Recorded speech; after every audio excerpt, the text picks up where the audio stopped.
नमस्कार, विद्याची रेसिपी मराठी या यूट्यूब चॅनलवरती सर्वप्रथम तुम्हा सर्वांचे मनापासून खूप खूप स्वागत।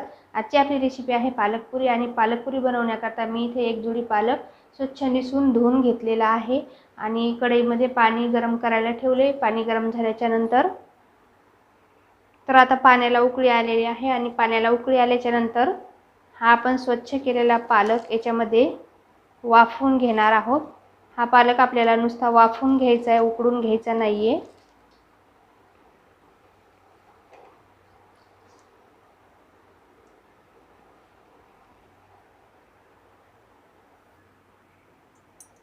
तर आता आपल्या पाण्याला उकळी आलेली आहे आणि आपला पालक पण छान वाफळलेला आहे। आता हा काढून आपल्याला लगेचच थंड पाण्यामध्ये टाकायचा आहे।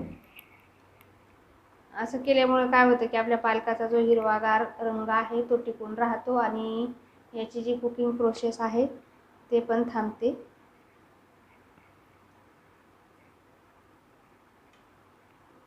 तर पूर्ण पालक हा गरम पाण्यातून काढून आपल्याला थंड पाण्यामध्ये टाकून घ्यायचा आहे।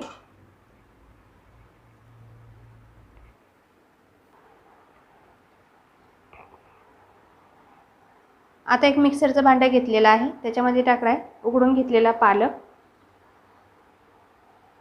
4 हिरव्या मिरच्या, हिरवी मिरची तुम्ही तुमच्या आवडीप्रमाणे याच्यामध्ये घालू शकता, 5 ते 7 लसणाच्या पाकळ्या आणि 1 चमचा जिरे। आता हे सगळं एकत्र करून याची पेस्ट करून घ्यायची आहे। या सर्व साहित्याची व्यवस्थित बारीक अशी प्युरी बनवून घ्यायची आहे। तर पालकाची प्युरी बनवून घेतलेली आहे मिक्सरमध्ये। आता याच्यानंतर एका ताटामध्ये 2 वाटी गव्हाचं पीठ घेतलेलं आहे, त्यामध्ये अर्धी वाटी बेसन पीठ,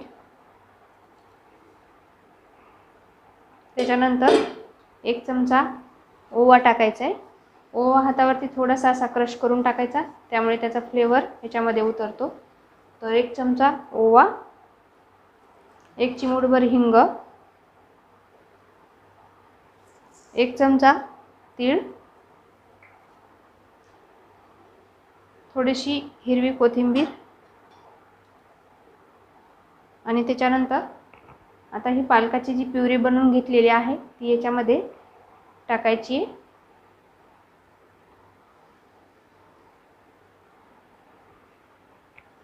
त्याच्यानंतर चवीपुरते मीठ,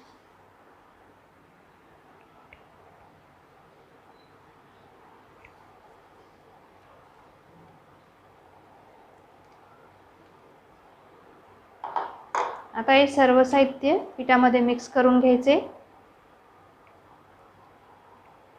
आणि या पालक प्युरीमध्ये आपल्याला हे पीठ मळून घ्यायचं आहे। म्हणजे तुम्हाला थोडंसं पाणी घ्यावं लागलं तर पाण्याचा हात घ्यायचा, नाही तर काही आवश्यकता पडत नाही। तर सर्व साहित्य एकत्र करून पीठ मळून घेतलं। आता याच्यावरती थोडंसं 1 चमचाभर तेल टाकून परत पीठ नरम करून घ्यायचं आहे। चपातीच्या पिठाला भिजवतो त्याच्यापेक्षा थोडंसं घट्ट पीठ भिजवून घ्यायचं। तर तेल टाकून पीठ नरम करून घ्यायचे।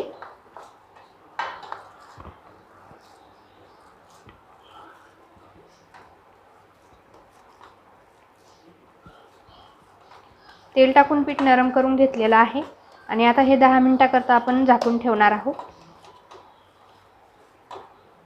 10 मिनिटं झाकून ठेवू आणि पीठ छान भिजवून घेऊया। तर जवळपास 10 मिनिटं झालेले आहेत आणि पीठ पण आपलं छान भिजलेलं आहे। आता आपण पिठाच्या पुऱ्या बनवणार आहोत। त्याच्यासाठी मी गॅसवरती तेल तापायला ठेवले पुऱ्या तळण्यासाठी आणि आता छोटे छोटे आकाराचे असे सुरुवातीला गोळे तयार करून घ्यायचे।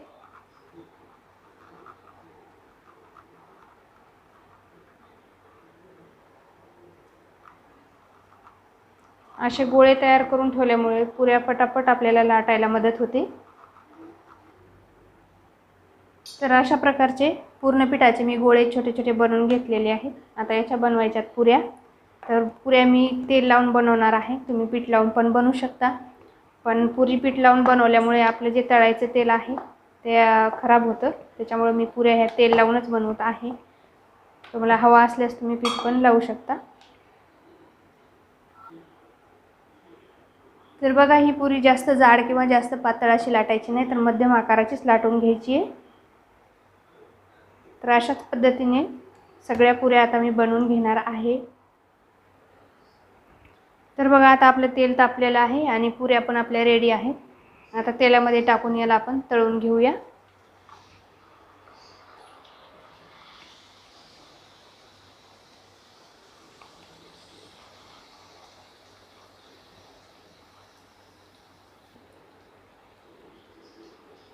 तर बघा, आपली पुरी ही तळत आलेली आहे आणि खूप छान रंग पण याला आलेला आहे। लिहिलेली आहे आपली पालक पुरी।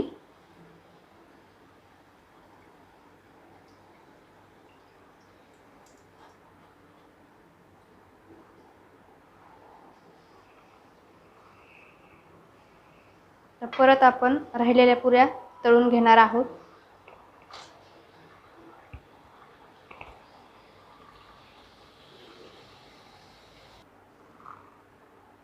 तर बघा, या ठिकाणी आपण आता पूर्ण पुऱ्या ह्या तळून घेतलेल्या आहेत आणि तयार आहे आपली पालकपुरी। माझ्या चॅनलवरील रेसिपी व्हिडिओ तुम्हाला जर आवडत असतील तर लाईक, शेअर आणि सबस्क्राईब जरूर करा। धन्यवाद।